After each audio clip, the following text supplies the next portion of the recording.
Hi everyone, this is Akanksha here and welcome back dear friend on this wonderful learning platform of Bright Avishkar. I hope dear friend you all are doing well and making your time productive. Hope dear friend you have watched the previous video and it was really beneficial for you.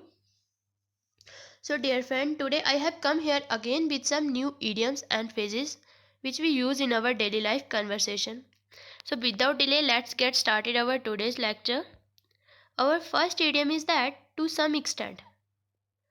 To some extent which mean कुछ हद तक। Dear friend, इस idiom का use हम किस situation में करते हैं? तो इस ईडियम का यूज़ हम कहाँ पे करते हैं? जैसे कोई भी मैटर होगा जिसके बारे में आपको कम्प्लीटली तो पता नहीं होगा, यानी उसके बारे में आप कम्प्लीटली तो नहीं बता सकते, बट कुछ हद तक आप उसके बारे में जानते हो, और अगर आपको किसी को बताना हो तो आप कुछ हद तक उसके बारे में आप बता सकते हो। जैसे आप बताओगे कि जहाँ वहाँ पे जो लड़ाई हुई थी उसके बारे में मैं कंप्लीट तो नहीं जानता, बट कुछ हद तक मैं उसके बारे में बता सकता हूँ। तो जब भी आपको ऐसे सेंटेंसेस को इंग्लिश में क्रिएट करना होगा तो आप टू सम एक्सटेंट ईडियम का यूज़ करके आप अपने सेंटेंसेस को क्रिएट कर सकते हो। Let me take some example. First example is that I have handled this situation to some extent. इस सिचुएशन को मैं कुछ हद तक हैंडल कर चुका हूँ। Second example is that you are right to some extent. कुछ हद तक तुम सही हो। This is the first idiom in this video. Second idiom is that to poison one's ear. To poison one's ear which mean कान भरना। Dear friend, हम इसको चुगली करना भी बोलते हैं। तो आपने अपनी सोसाइटी में बात कर लो या फिर आपने बहुत जगह पे देखा होगा कि अक्सर ये कान भरने वाली लड़ाई सास और बहू के बीच में होती है। कभी कभी सास जो है वो बहू के खिलाफ कान भर देती है, और कभी कभी बहू जो है वो सास के खिलाफ कान भर देती है, यानी चुगली कर देती है। तो उसके कारण क्या होता है, वहाँ पे लड़ाई हो जाती है। तो अगर आपको इंग्लिश में बताना हो कि वह जो लड़की है वह हमेशा अपनी सासू माँ के खिलाफ कान भरती है, तो आप to poison one's ear idiom का यूज़ करके अपने सेंटेंस को इंग्लिश में बहुत ही बेस्ट वे से फ्रेम कर सकते हो।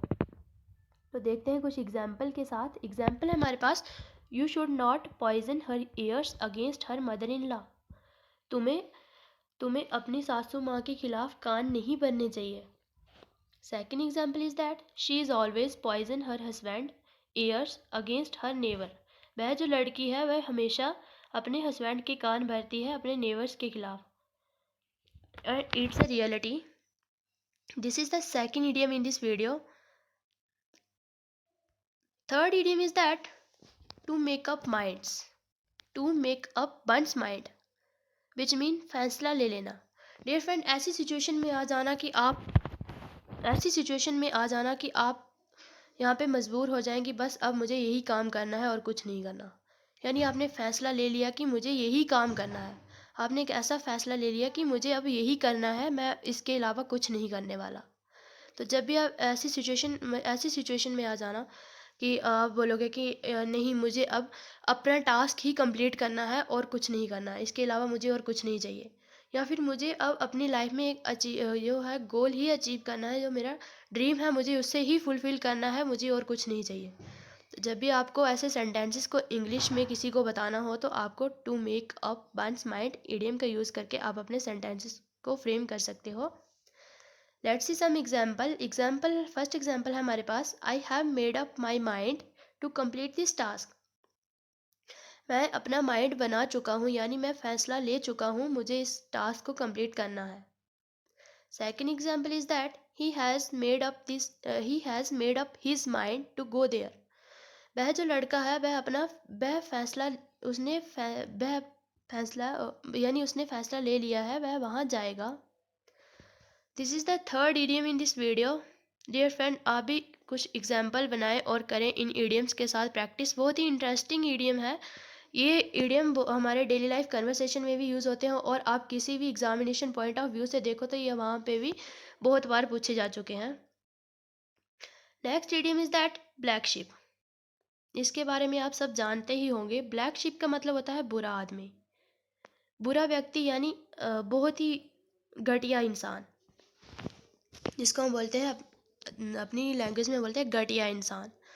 तो बहुत सारे ऐसे बोलते हैं कि यार उसका लड़का जो है ना वो बहुत ही घटिया इंसान है, बहुत ही बुरा आदमी है। तो उसको उसके लिए हमारे पास इडियम है ब्लैक शिप।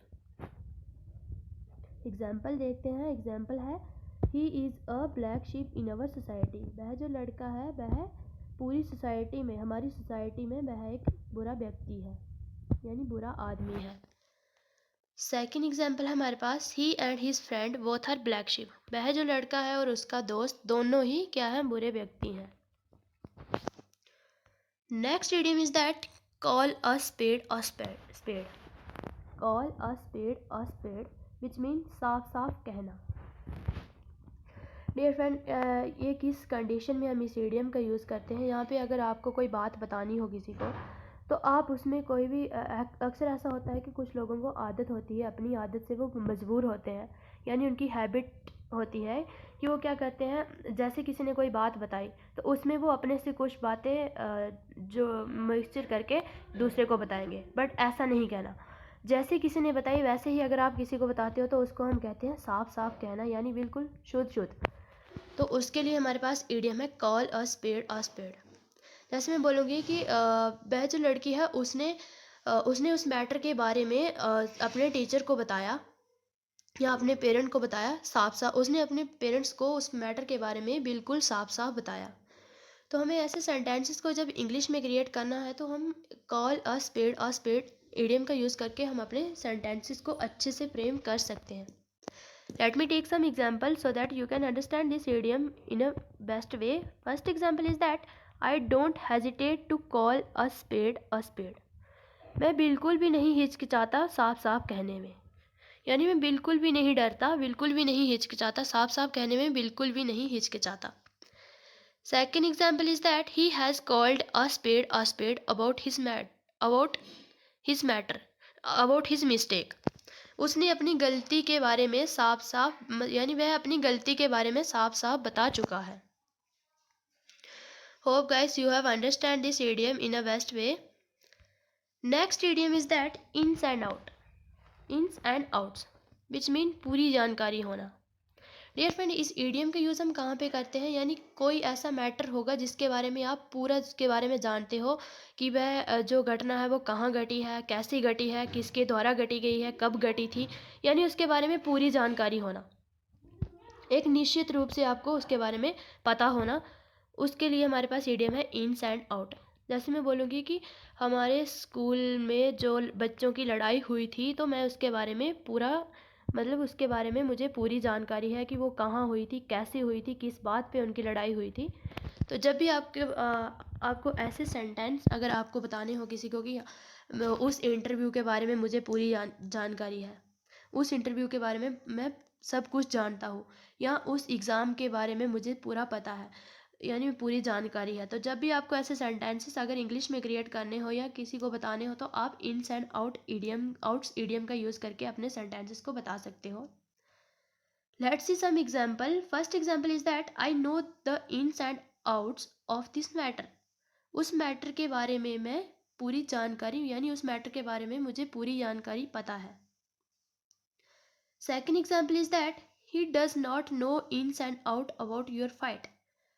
तुम्हारी फाइट के बारे में वे बिल्कुल भी नहीं जानता, यानी उसके पास बिल्कुल भी पूरी जानकारी। अगर हमें इसको नेगेटिव बनाना होगा तो हमें नॉट का यूज़ करके हम नेगेटिव सेंटेंस क्रिएट कर देंगे, यानी नेगेटिव जब आएगा तो हमारे पास सेंस आएगी कि उसके पास बिल्कुल भी, यानी वो बिल्कुल भी नहीं जानता। और अगर पॉजिटिव में बात करें तो उसके पास पूरी जानकारी है। तो एग्जाम्पल जो हमारी सेकंड है वो क्या बताती है कि वो हमारे पास नेगेटिव है और वो बताती है कि हमें उस मैटर के बारे में, यानी उस आपकी फाइट के बारे में उसे बिल्कुल भी पता नहीं है। This is the last idiom in this video. Hope guys you have enjoyed this lecture and get a lot of benefit from this short lecture. Thanks for watching this video. If you haven't subscribed this channel, then subscribe the channel and press the bell icon so that you can get notification of upcoming video. Do comment on video, like video and share with other. Thank you very much. Stay safe. See you tomorrow with the new lecture.